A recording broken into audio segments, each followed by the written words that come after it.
혹시 그런 경험 있으신 적 있나요? 복잡한 출근길이나 이 전철역에서 예수천당, 불신지옥, 피켓을 들고 전도를 하시는 분들 보신 적 있나요? 그런 분들 보면 어떤 생각이 드셨나요? 여기에는 대체로 두 가지로 의견이 나눌 것입니다. 그러한 행동이 오히려 전도에 부정적인 효과를 내니까 하지 말아야 한다라는 분이 계실 것이고, 또 다른 한편에서는 그러한 분들의 이 전도에 대한 열심을 본받아야 한다고 말씀하시는 분도 계실 겁니다. 모두가 다 일리가 있는 그런 말씀입니다. 여러분들의 생각은 어떠십니까?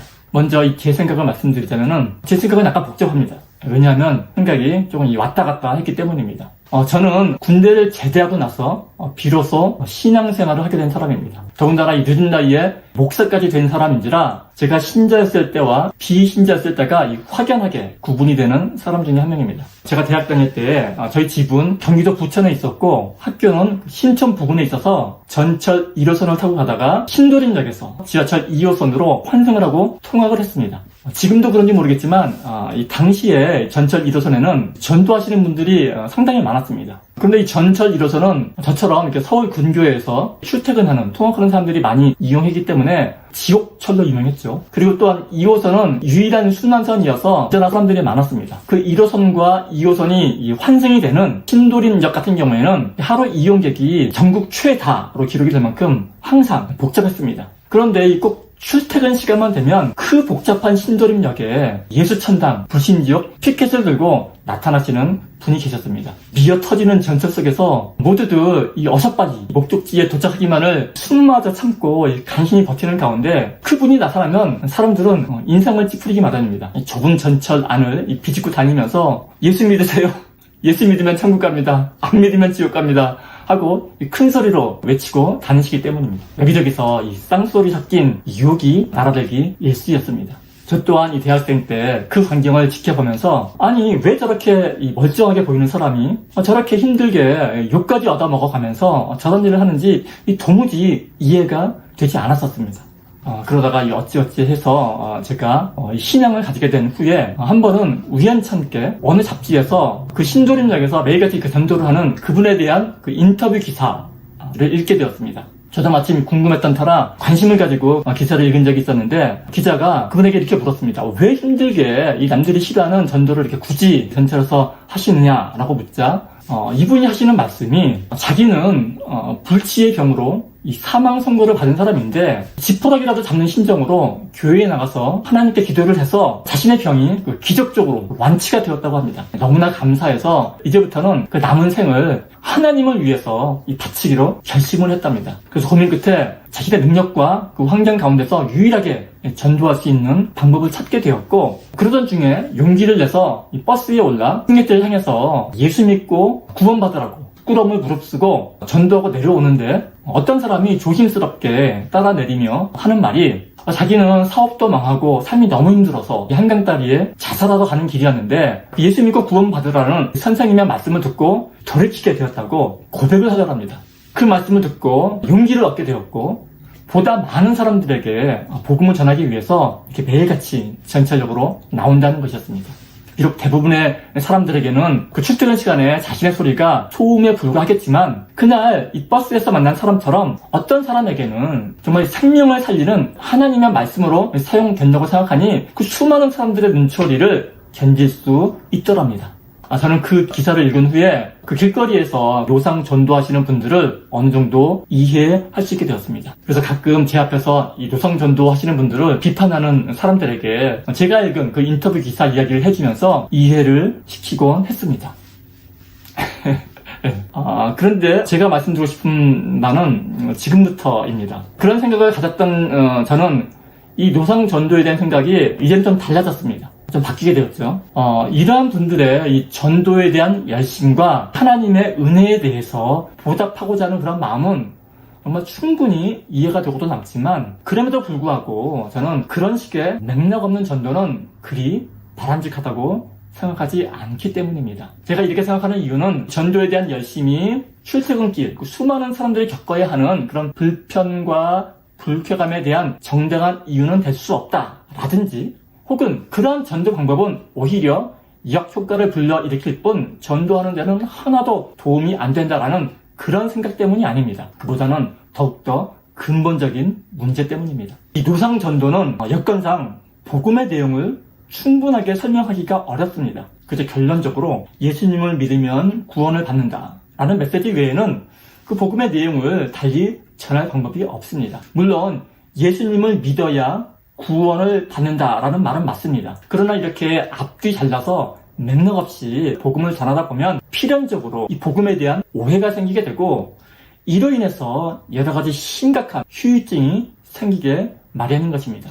하나님이 하시는 일인데 복음만 전하면 그 나머지는 하나님이 다 알아서 해주시겠지라고 긍정적으로 생각하시는 분들도 계시겠지만 그러한 생각은 암에 걸리면 병원에 안 가도 그저 기도 와서 열심히 기도만 하면 하나님이 고쳐주시겠지라고 생각하는 것과 별반 차이가 없을 것입니다. 개인적인 신앙적 열심으로 인한 무분별한 전도는 어쩌다 소가 뒷걸음질에 개구리 한 마리 잡듯이 한두 번 전도가 되는 그런 사람 이외에는 보다 많은 잠재적인 신자들을 오히려 하나님의 뜻과 하나님의 생각으로부터 멀리 떼어놓는 그런 일이라고 생각을 했기 때문입니다. 우리가 예수 천당, 불신 지옥, 예수를 믿으면 구원을 받고 안 믿으면 지옥에 간다 라면서 이 구원의 핵심을 전할 때 이 말은 인간은 원래 죄인이니 안 믿으면 구원받을 수 없다. 그러니 예수님을 믿고 구원받자 이런 뜻일 것입니다. 그런데 문제는 이 진리를 전하기 위해서는 먼저 전도받는 사람이 죄인임을 증명해야만 한다는 사실입니다.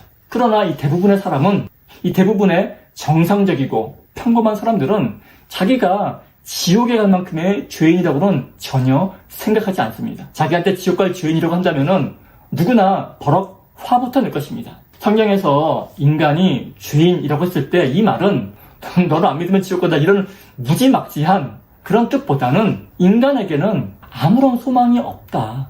즉 인간은 뭘 해도 행복해질 수 없다라는 뜻에 더 가까운 말일 것입니다. 복음을 전하면서 이러한 인간의 절망적인 상태에 대한 공감을 일으키는 그런 설명은 하지 않은 채 그저 예수 천당, 불신 지옥 하면서 마치 교회에 안 나오면 예수님이 잡아다가 지옥에라도 던질 것처럼 그렇게 전도를 하게 된다면은 필경은 복음의 참된 의미를 잃어버리게 될 것입니다. 여기서 한 발 더 나아가 우리는 예수님을 믿는다라고 했을 때 과연 우리가 믿는 것이 무엇인가라는 것에 대해서도 한번 깊이 생각해 보아야 합니다. 사람들은 이 믿음이라는 것을 단순히 예수님이 하나님이심에 전적으로 동의한다 라든지 예수님께서 우리를 위해 십자가에서 돌아가셨음을 철저하게 신뢰한다 등으로 믿음을 단순히 성경 말씀에 대한 자신의 신뢰 내지는 예수는 그리스도시요 살아계신 하나님의 아들이십니다 이렇게 자신의 입으로 동의, 결단하는 등으로 생각하는 경향이 있습니다.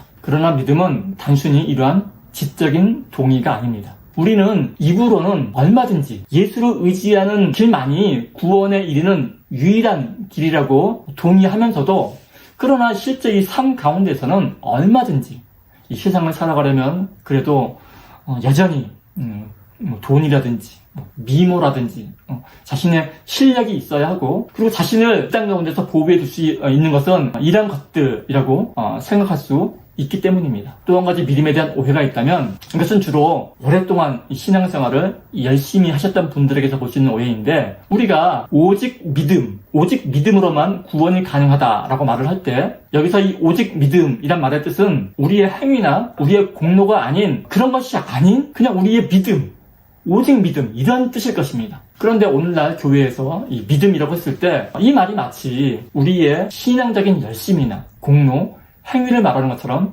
받아들여지는 경우가 많다는 것입니다. 즉, 이 오직 믿음이라고 했을 때 이 말은 세상적이지 않고 오직 교회에 대한 열심으로, 기도로, 봉사로 또는 선교로 온갖 신앙적인 행위로서 장로도 되고 권사도 되고 또 그렇게 해서 구원도 받는다는 바꿔서 말씀드리자면은 우리의 신앙적인 열심이 곧 믿음이다 라는 의미로 사용되는 것을 많이 볼 수 있기 때문입니다. 성경에는 분명히 아무 육체라도 하나님 앞에 자랑하지 못하게 하려 합니다 라고 말씀을 하는데 오히려 이 믿음이 자랑거리가 되고 그 믿음이 자기의 소유물처럼 되어서 내가 다른 사람보다 더 좋은 믿음을 가져서 더 강한 믿음을 가져서 구원을 받는다라고 생각하는 경향이 있다라는 것입니다. 제가 이 목사로서 가끔 이 상담을 할 때 보면 특히나 신앙생활을 오래 하시고 믿음이 좋다고 여겨지는 그런 분들에게서 자주 듣는 이야기가, 목사님 어떻게 하면 더 좋은 믿음을 가질 수 있을까요? 어떻게 하면 더 강한 믿음을 가져서 이런 환난과 역경 가운데 흔들리지 않고 굳건하게 하나님만을 섬길 수 있을까요? 하는 고민을 많이 듣습니다. 즉, 이 강한 믿음, 좋은 믿음이란 것은 다른 사람들과는 차별화된, 남들과는 다른 어떤 경지에 이른 상태라고 생각을 하는 것이고, 그렇기 때문에 하나님께서는 우리가 어서 빨리 그 경지에 올라 흔들림 없이 하나님만을 섬기기를 원하신다라고 생각한다는 것입니다.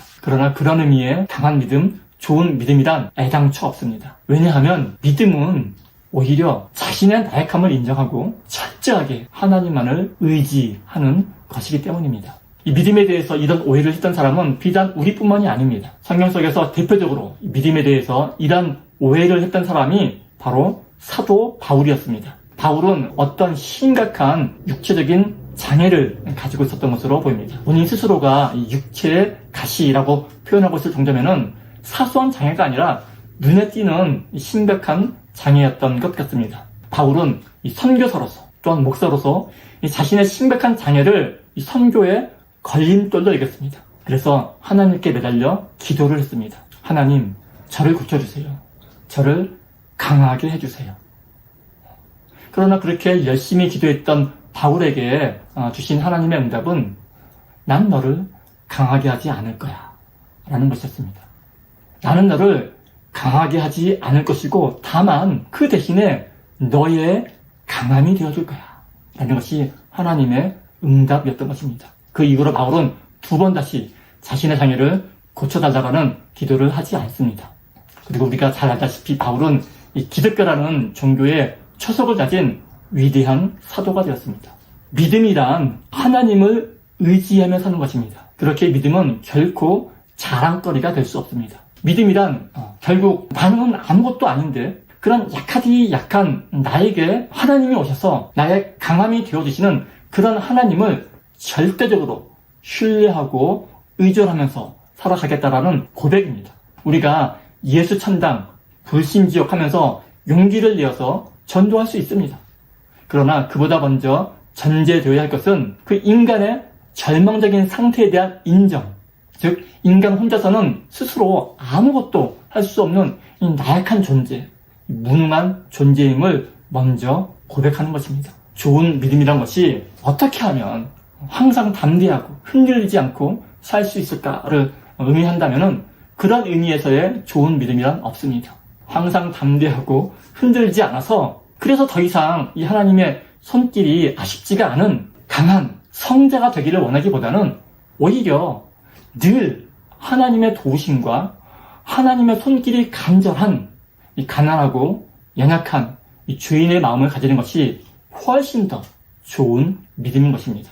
오늘 부활주의를 맞이해서 함께 믿음에 대한 생각을 해보았는데, 예수님께서 십자가에 죽으시고 부활하신 것은 우리를 구원하고자 함입니다. 그런데 그 구원은 우리의 믿음을 통해서 가능합니다. 그리고 그 좋은 믿음이란 단지 예수께서 죽었다가 살아난 그 사실에 대한 지적인 동의나 아니면은 이 목에 칼이 들어와도 예수를 부인하지 않겠다라는 어떤 굳건한 경지가 아닙니다. 예수께서 우리에게 가르치시고자 하신 그 믿음은 자신을 잘 섬기면 나중에 천국에서 2배, 3배로 보답해 줄 것이다 라는 그런 메시지가 아니라 죽음을 이기신, 그 죽음의 권세를 능가하신 그 하나님으로서의 자신이 전한 그 메시지, 그 가르침에 대한 믿음을 말하는 것입니다.